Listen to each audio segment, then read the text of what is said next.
மக்கள் தொகை அடிப்படையிலான மறுசீரமைப்பு என்பது தமிழ்நாட்டிற்கு மட்டுமல்ல, ஆந்திரா, கர்நாடகா, கேரளா, பஞ்சாப், ஒடிசா, மேற்கு வங்கம், ஹிமாச்சல், உத்தரகண்ட், வடகிழக்கு மாநிலங்களும் பலத்த சேதத்தை ஏற்படுத்த வல்லது என்பதை உணர்ந்து அனைத்து கட்சி கூட்டத்திற்கு ஏற்பாடு செய்திருக்கும் மாண்புமிகு தமிழ்நாடு முதல்வர் திரு மு.க. ஸ்டாலின் அவர்களுக்கும் தமிழ்நாட்டின் பிற கட்சிகளையும் நான் மனதார பாராட்டுகிறேன்.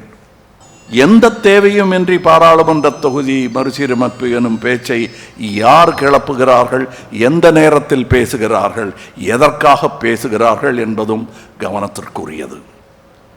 மாநிலங்கள் உரிமைகளில் தலையிடுவதும், வருடாந்திர பட்ஜெட்டில் தேர்தல் வரவிருக்கும் மாநிலங்களுக்கு மட்டுமே அதிக நிதி ஒதுக்குவதும், தமிழ்நாட்டிற்கான நியாயமான நிதி பகிர்வை மறுப்பதும், பேரிடர் காலங்களில் நமது கூக்குரலுக்கு செவி சாய்க்காததும், மும்மொழி கொள்கை எனும் பெயரில் ஹிந்தியை திணிப்பதும், எம் பேச்சை கேட்டால்தான் நிதி தருவேன் எனும் மிரட்டுவதும் ஒரு ஒன்றிய அரசின் செயலாக தெரியவில்லை.